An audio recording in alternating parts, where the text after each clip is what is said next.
Greetings, America. It is truly an honor to be speaking with you tonight. That I am here tonight is a testament to the dedication of generations before me, women and men who believed so fiercely in the promise of equality, liberty, and justice for all. This week marks the 100th anniversary of the passage of the 19th Amendment, and we celebrate the women who fought for that right. Yet so many of the Black women who helped secure that victory were still prohibited from voting long after its ratification. But they were undeterred. Without fanfare or recognition, they organized and testified and rallied and marched and fought, not just for their vote, but for a seat at the table. These women and the generations that followed worked to make democracy and opportunity real in the lives of all of us who followed. They paved the way for the trailblazing leadership of Barack Obama and Hillary Clinton. And these women inspired us to pick up the torch and fight on. Women like Mary Church Terrell, Mary Cloyd Bethune, Fannie Lou Hamer, and Diane Nash, Constance Baker Motley, and the great Shirley Chisholm. We're not often taught their stories, but as Americans, we all stand on their shoulders. And there's another woman whose name isn't known, whose story isn't shared, another woman whose shoulders I stand on, and that's my mother, Kamala Harris. She came here from India at age 19 to pursue her dream of curing cancer. At the University of California, Berkeley, she met my father, Donald Harris, who had come from Jamaica to study economics. They fell in love in that most American way while marching together for justice in the civil rights movement of the 1960s. In the streets of Oakland and Berkeley, I got a stroller's eye view of people getting into what the great John Lewis called good trouble. When I was 5, my parents split, and my mother raised us mostly on her own. Like so many mothers, she worked around the clock to make it work, packing lunches before we woke up and paying bills after we went to bed, helping us with homework at the kitchen table and shuttling us to church for choir practice. She made it look easy, though it never was. My mother instilled in my sister Maya and me the values that would chart the course of our lives. She raised us to be proud, strong Black women, and she raised us to know and be proud of our Indian heritage. She taught us to put family first, the family you're born into and the family you choose. Family is my husband, Doug, who I met on a blind date set up by my best friend. Family is our beautiful children, Cole and Ella, who call me Mamala. Family is my sister. Family is my best friend, my nieces, and my godchildren. Family is my uncles, my aunts, and my chitties. Family is Mrs. Shelton, my second mother who lived 2 doors down and helped raise me. Family is my beloved Alpha Kappa Alpha, our Divine Nine, and my HBCU brothers and sisters. Family is the friends I turn to when my mother, the most important person in my life, passed away from cancer. And even as she taught us to keep our family at the center of our world, she also pushed us to see a world beyond ourselves. She taught us to be conscious and compassionate about the struggles of all people, to believe public service is a noble cause, and the fight for justice is a shared responsibility. That led me to become a lawyer a district attorney, attorney general, and a United States senator. And at every step of the way, I've been guided by the words I spoke from the first time I stood in a courtroom. Kamala Harris, for the people. I have fought for children and survivors of sexual assault. I fought against transnational criminal organizations. I took on the biggest banks and helped take down one of the biggest for-profit colleges. I know a predator when I see one. My mother taught me that service to others gives life purpose and meaning. And oh, how I wish she were here tonight, but I know she's looking down on me from above. I keep thinking about that 25-year-old Indian woman, all of 5 feet tall, who gave birth to me at Kaiser Hospital in Oakland, California. On that day, she probably could have never imagined that I would be standing before you now and speaking these words. I accept your nomination for Vice President of the United States of America. I do so committed to the values she taught me, to the word that teaches me to walk by faith and not by sight, and to a vision passed on through generations of Americans, one that Joe Biden shares, a vision of our nation as a beloved community, where all are welcome, no matter what we look like, no matter where we come from, or who we love. A country where we may not agree on every detail, but we are united by the fundamental belief that every human being is of infinite worth, deserving of compassion, dignity, and respect. A country where we look out for one another, where we rise and fall as one, where we face our challenges and celebrate our triumphs together. Today, that country feels distant. Donald Trump's failure of leadership has cost lives and livelihoods. If you're a parent struggling with your child's remote learning, or you're a teacher struggling on the other side of that screen, you know what we're doing right now is not working. And we are a nation that is grieving the loss of life, the loss of jobs, the loss of opportunities, the loss of normalcy, and yes, the loss of certainty. And while this virus touches us all, we got to be honest, it is not an equal opportunity offender.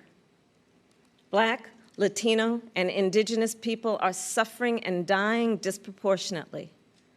And this is not a coincidence. It is the effect of structural racism, of inequities in education and technology, healthcare and housing, job security and transportation, the injustice in reproductive and maternal health care, in the excessive use of force by police, and in our broader criminal justice system. This virus, it has no eyes, and yet it knows exactly how we see each other and how we treat each other. And let's be clear, there is no vaccine for racism. We've got to do the work. For George Floyd, for Breonna Taylor, for the lives of too many others to name, for our children, and for all of us. We've got to do the work to fulfill that promise of equal justice under law. Because here's the thing, none of us are free until all of us are free. So we're at an inflection point. The constant chaos leaves us adrift. The incompetence makes us feel afraid. The callousness makes us feel alone. It's a lot. And here's the thing. We can do better and deserve so much more. We must elect a president who will bring something different, something better, and do the important work. A president who will bring all of us together, Black, white, Latino, Asian, Indigenous, to achieve the future we collectively want. We must elect Joe Biden. And I will tell you, I knew Joe as vice president. I knew Joe on the campaign trail. And I first got to know Joe as the father of my friend. So Joe's son, Beau, and I served as attorneys general of our states, Delaware and California. During the Great Recession, he and I spoke on the phone nearly every day, working together to win back billions of dollars for homeowners from the big banks that foreclosed on people's homes. And Beau and I, we would talk about his family, how as a single father, Joe would spend 4 hours every day riding the train back and forth from Wilmington to Washington. Beau and Hunter got to have breakfast every morning with their dad. They went to sleep every night with the sound of his voice reading bedtime stories. And while they endured an unspeakable loss, those two little boys always knew that they were deeply, unconditionally loved. And what also moved me about Joe is the work that he did as he was going back and forth. This is the leader who wrote the Violence Against Women Act and enacted the assault weapons ban, who as vice president implemented the Recovery Act, which brought our country back from the Great Recessions. He championed the Affordable Care Act, protecting millions of Americans with pre-existing conditions, who spent decades promoting American values and interests around the world. Joe, he believes we stand with our allies and stand up to our adversaries. Right now, we have a president who turns our tragedies into political weapons. Joe will be a president who turns our challenges into purpose. Joe will bring us together to build an economy that doesn't leave anyone behind, where a good-paying job is the floor, not the ceiling. Joe will bring us together to end this pandemic and make sure that we are prepared for the next one.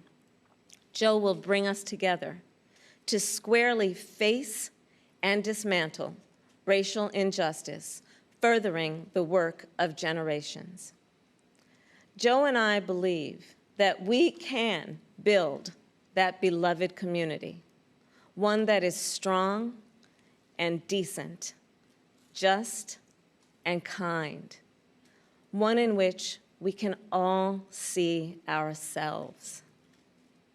That's the vision that our parents and grandparents fought for, the vision that made my own life possible, the vision that makes the American promise, for all its complexities and imperfections, a promise worth fighting for. So make no mistake, the road ahead is not easy. We may stumble. We may fall short. But I pledge to you that we will act boldly and deal with our challenges honestly. We will speak truths, and we will act with the same faith in you that we ask you to place in us. We believe that our country, all of us, will stand together for a better future. And we already are. We see it in the doctors, the nurses, the home health care workers, and frontline workers who are risking their lives to save people they've never met. We see it in the teachers and truck drivers, the factory workers and farmers, the postal workers and poll workers, all putting their own safety on the line to help us get through this pandemic. And we see it in so many of you who are working, not just to get us through our current crisis, but to somewhere better. There's something happening all across our country. It's not about Joe or me. It's about you. And it's about us. People of all ages and colors and creeds who are, yes, taken to the streets, and also persuading our family members, rallying our friends, organizing our neighbors, and getting out the vote. And we have shown that when we vote, we expand access to health care and expand access to the ballot box and ensure that more working families can make a decent living. And I'm so inspired by a new generation.